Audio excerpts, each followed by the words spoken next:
Jadi, oh udah kenal, udah tahu ini lo kasar, ini lo kasar. Sehingga dengan benda yang lain dia sentuh, kalau tadi dia sentuhnya karpet, tiba-tiba dia pegang spon, ya spon yang kasar, tiba-tiba dia pegang apa lagi, oh ini ternyata kasar. Kasar. Dia tahu, ya, nyambung. Walaupun bendanya beda. Ya, itu dia, Bu. Ya, subhanallah ya, itu permainan sensori motor itu penting banget.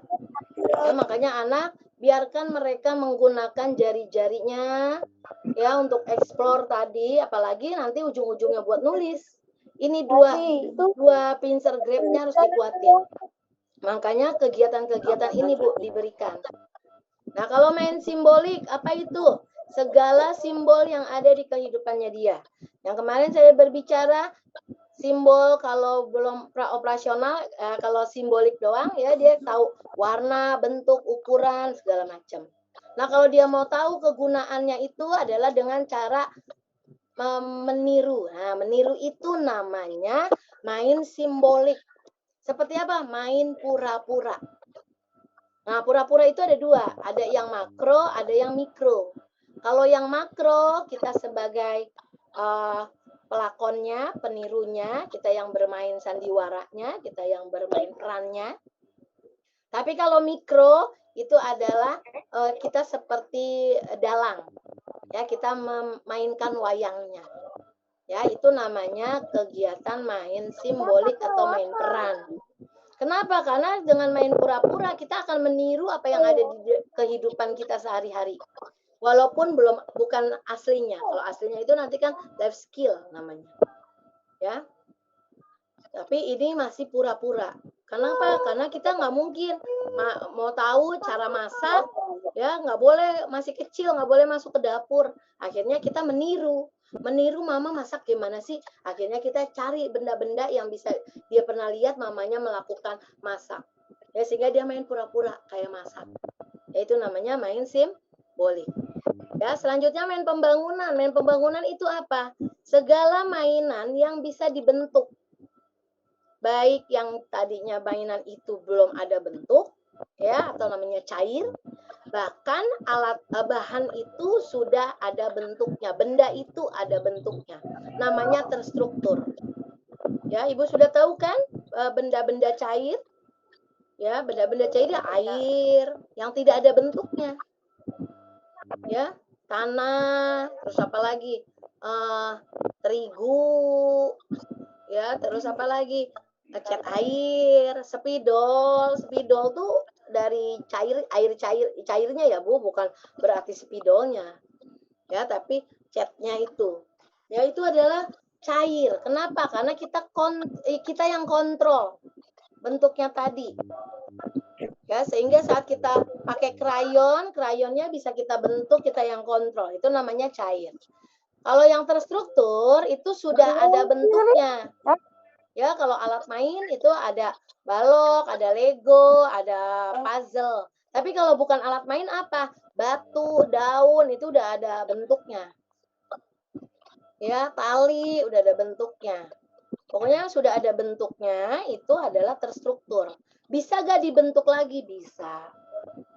Ya, dari batu-batu tiba-tiba anak membuat rumah, ya kan dibentuk lagi. Jadi itu namanya permainan terstruktur. Selain nanti alat main, ini ada puzzle, ada balok unit, ada Lego, ya. Nah, selanjutnya falsafah sentra harus ada orang dewasa yang memberikan dukungan. Jadi perlu didampingi, anak usia dini itu perlu didampingi oleh orang dewasa. Ya, yang akan memberikan tadi saya bilang scaffolding, cara-cara. Karena memang mereka belum tahu apa-apa, yang bisa memberitahu adalah ya orang dewasa yang ada di sekitarnya. Makanya kita memberikan dukungannya, memberikan arahannya, ya harus sesuai. Memberikan tugas kepada mereka, kegiatan kepada mereka harus sesuai. Nah, apa saja arahan dukungan atau pijakan-pijakan yang diberikan. Kalau di sentra itu ada 4. Tapi sebenarnya sama. Ya, Kak, Ibu kan ada pembukaan ya. Ibu kan menyiapkan media kan, itu sama. Cuman kami dinamakannya 4 pijakan. 4 pijakan itu adalah pertama pijakan lingkungan. Kita setting lingkungan. Mohon maaf ya Bu, walaupun Ibu pakai apapun kan pasti disetting kegiatannya. Walaupun nggak ada rencana pembelajaran, Ibu siapin aja. Tetap kan Ibu setting itu alat main. Jadi maksudnya apa? Kita menyiapkan benda-benda itu, alat-alat itu. Berarti kan tetap pakai rencana. Ya, jadi bagaimana kita menyiapkan lingkungan yang nanti anak mainkan, yang anak nanti belajar. Nah, di dalam pijakan lingkungan itu harus ada tetap 4 jenis. 3 jenis main ditambah keaksaraan jadi 4. Ya, supaya apa yang tadi saya bilang, kognisinya terbangun. Walaupun diawali dari sensori motor. Tapi nanti kita mau membangun apa? 3 otak. Yang tadi kita udah berbicara. 3 bagian otak paling penting. Primitifnya, limbiknya, dan juga proses otak berpikirnya.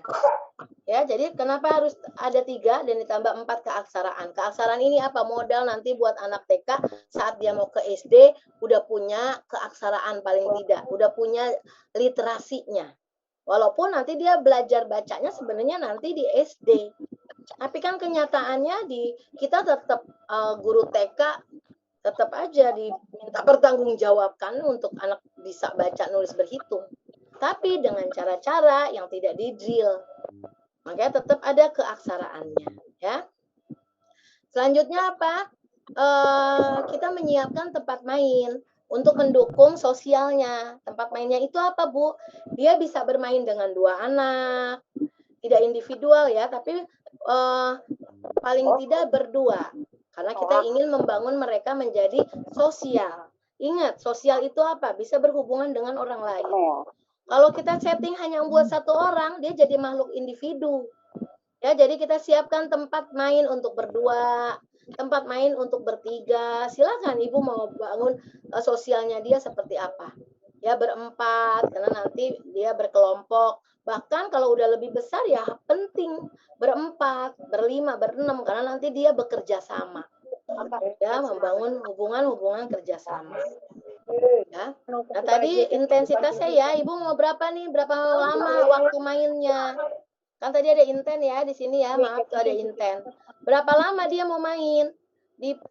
Dimulai dari pembukaan ya. Dia tambah tuh dengan pas dia mainnya aja sama penutupan. Jadi dia butuh berapa waktu, itu namanya inten. Selanjutnya densitas. Silakan Ibu pakai benda-benda apa saja.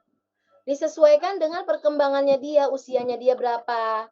Nanti ragam kegiatan mainnya. Ya, walaupun pakai cat air, yang satu nanti bisa diginiin seperti ini. Karena nanti ada anaknya berbagai macam usianya. Iya, itu dia. Pakai sesuai ya. Selanjutnya adalah pengalaman sebelum main. Nah, ini Bu ya, pengalaman sebelum main sama dengan pembukaan. Ibu kan ada pembukaan kan? Nah, pembukaan itu silakan bikin SOP-nya apa dulu. Kalau di saya SOP-nya anak-anak itu itu dulu Bu, buang air kecil dan minum. Ya, jadi anak-anak sebelum masuk ke kegiatan, anak-anak saya harapkan untuk minum dan buang air kecil. Karena kalau saat dia udah melingkar duduk, kalau kami kan circle time ya Bu, jadi nanti duduknya nggak pakai kursi. Jadi melingkar dulu prolognya, pembukaannya. Ya, buat lingkaran. Circle time. Ya, membaca. Di situ anak siapkan dulu. Pipis dulu, minum dulu. Orang anu kok muka aku banyak tali muka aku. Ndaje, terputar-putar kayak begitu tali ya. Ada suara-suara. Ya. Nah, baru setelah itu anak-anak siap. Nah, SOP setiap kelas, setiap guru, setiap sekolah kan beda-beda ya Bu ya. Silakan. Mau apa dulu? Ingat, bangun anak senang-senang dulu. Jadi boleh nyanyi-nyanyi dulu atau tepuk-tepuk dulu atau apalah kegiatan permainan dulu. Ya, baru nanti karena kita itu mengucap salam. Ya, itu tuh dipijakan sebelum mainnya. Itu kan sama juga pembukaan ya, Bu ya. Nah, baru kita berbicara sharing. Sharing tentang tema. Karena kan kita pakai tema, ya apa silakan. Ibu kasih apa namanya, berikan pijakan-pijakan, arahan-arahan, materi-materi yang berhubungan dengan tema dengan cara bertanya jawab ya. Sekarang kan banyak ada pertanyaan terbuka, kalau bisa ya, pertanyaan terbuka. Karena kita harus, dua arah, bukan hanya kita saja yang berbicara. Tapi tetap saat kita berbicara, anak tetap harus jadi pendengar dulu. Karena kita harus mengawali dengan kita memberikan penjelasan, ya, pengarahan supaya belajar mereka mendengar. Baru setelah itu kasih tahu kegiatannya karena mungkin anak-anak belum tahu ibu menyiapkan kegiatan, ya kasih tahu kegiatan yang akan dimainkan. Kalau bisa ya ada berapa anak main di sana. Supaya mereka nanti kalau terlalu kebanyakan dia udah tahu, oh ini untuk 4 orang. Ternyata aku main, tapi masih ada 4 sehingga aku nggak main di sana, cari yang lain karena di sana udah pas 4. Boleh. Oh ini buat 4, 2 orang. Kasih tahu kegiatannya, ini menggunting, ini menempel, kolase, tahu. Dan yang paling penting aturan. Sebelum anak-anak nanti bermain, sebelum dia berdoa, itu aturan dulu ya Bu, penting. Ini untuk membangun disiplin with love. Aturan penting. Silakan bikin aja aturan masing-masing. Ya, tapi tetap aturannya pakai bahasa-bahasa yang positif. Maksudnya tadi ya Bu yang non direct teaching. Tidak melarang, tidak menyuruh, tidak perintah ya tadi. Jadi misalnya aturan bermainnya apa? Gak boleh bilang, gak boleh pukul-pukul. Nanti dia dengernya pukul-pukul, Bu. Jadi bagaimana? Oh, sayang teman atau membuat temannya nyaman. Jadi bahasa-bahasa yang positif supaya nanti dia dapat informasinya bagus. Ya diganti aja, nanti terbiasa dia pakai bahasa-bahasa yang positif. Ya bahasa-bahasa yang harus dia lakukan. Dibandingkan dia tahu larangan dulu. Nggak boleh berebutan, nanti dia dengarnya berebutan. Akhirnya terus saja selnya tuh memerintahkan rebutan mulu. Ya, apa namanya, bergantian gitu. Itu aturan-aturannya ya, Bu.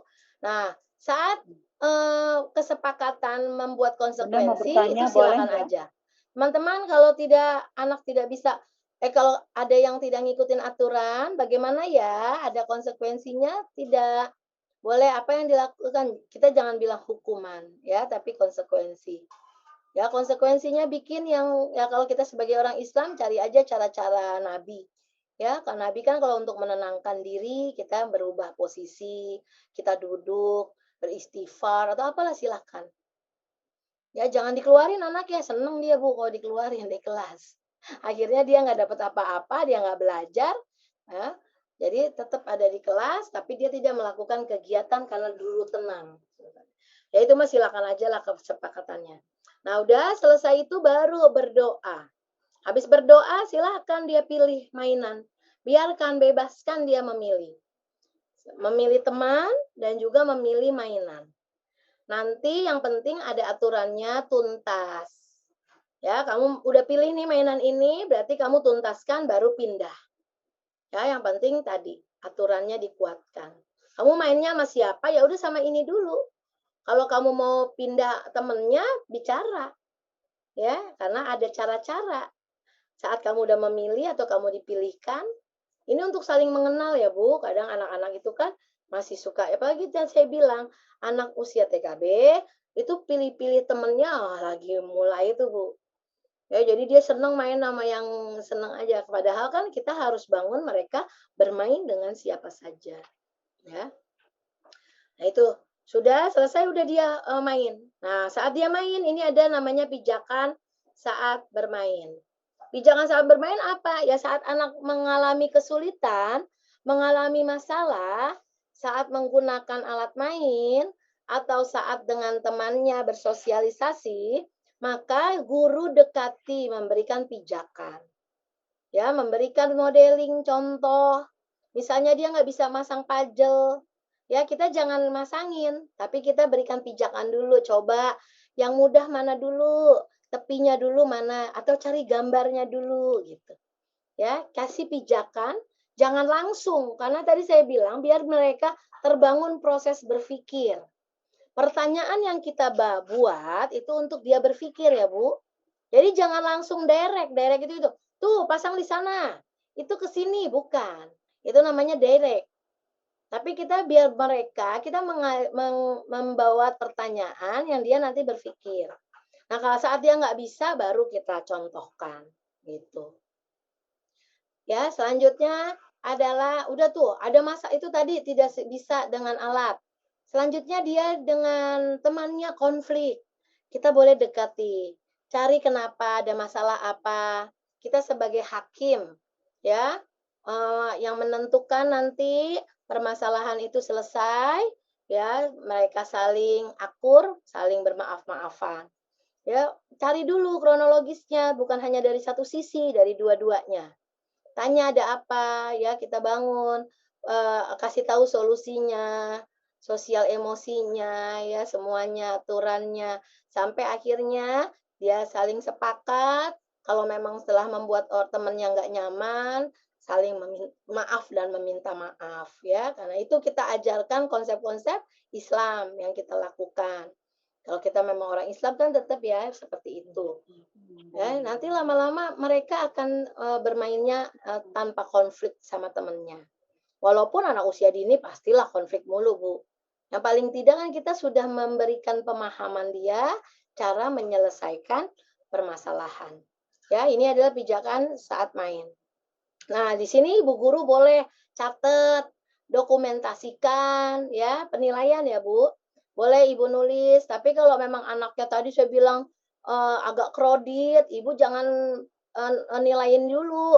Pegang buku, nulis, anaknya udah berantakan, jangan dulu, simpen dulu ntar. Yang penting Ibu udah inget nih, oh tadi ini gitu. Tapi kalau anaknya kondusif, boleh sambil nilai. Nilainya ini aja yang gampang. Makanya kan ada checklist, ada anekdot gitu ya. Catatan kecil aja pakai buku kecil. Nanti disalin pas udah siang. Atau perlu kita dokumentasi foto hasilnya ya. Tapi minta tolong fotonya. Jangan kita, karena kan kita lagi ngajar, kalau di sekolah dulu nggak boleh pegang HP ya. Nah, baru 1 jam tadi Ibu perlu berapa waktu kan? Ada inten. Ini sengaja iseng kali. Misalnya Apa aja sih 30. yang ini gitu kan. Misalnya banget. 30 menit atau 60 menit ya. Nah, siap-siap tuh. Saat waktunya udah habis, kita boleh kasih aba-aba dulu, mempersiapkan anaknya supaya kenapa Bu? Dia itu sudah punya punya kesiapan. Oh, ternyata sudah mau habis. Sehingga dia tidak langsung kaget. Kenapa Bu? Karena kalau dia sampai kaget atau dia langsung aja dikasih tahu habis juga diiniin itu nantinya sinapnya Bu yang lagi ini neuronnya nih yang tadinya pengen nyambung tiba-tiba kaget putus nggak jadi ya. Makanya jadi pelan-pelan siapin dulu teman-teman, waktunya 5 menit lagi, 10 menit 2 menit lagi ya, mulai dari kapan saja. Kalau anak kritis Bu 10 menit masih lama ya. Ya, kalau kita menghitung, ya sambil matematikanya boleh. 1 menit itu 60 kali kita berhitung. Jadi kalau 10 kali saja ada 600. Jadi kamu berhitung 600, tapi nggak perlu kamu hitung. Nanti kan ada jam. Atau dipakai jam, no, lihat. Kalau 10 menit seperti ini, kan itu belajar matematika juga. Ya, jadi mempersiapkan dia. Oh, ternyata. Sehingga dia nanti selesaikan permainannya. Ya, siap-siap. Karena apa? Harus tuntas, harus selesai, supaya nanti nyambungnya neuronnya pas. Jangan sampai terputus, karena kalau terputus ya sayang Bu. Dia udah kita dapetin, udah kita belajar nih bermain, menemukan tadi neuronnya mau nyambung, tiba-tiba kita banyak putusin. Ya, jadi dari saat dia melakukan kegiatan pun kita sebenarnya itu bisa menyambung atau memutuskan adalah dari kita sendiri. Ya, saat kita memberikan pembelajaran buat mereka. Ya, baru setelah itu selesai, habis waktunya teman-teman, udah dia beres-beres.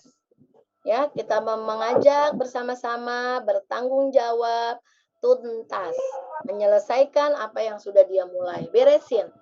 Nah, dalam kegiatan beres-beres itu mereka belajar mengelompokkan. Ya Ibu siapkan tempat main itu jangan digabung.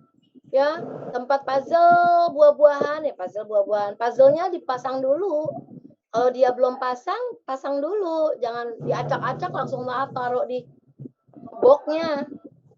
Pastikan puzzle-nya tersusun. Baru masukin. Oh, ini puzzle apa nih? Ternyata puzzle buah-buahan. Taruh di box yang ada tulisannya puzzle buah-buahan. Besok rapi. Yaitu belajar mereka mengelompokkan. Belajar mengurutkan. Ya, menata lingkungan menjadi rapi dan bersih. Ya, jadi banyak yang dia dapati dari pengalaman setelah main.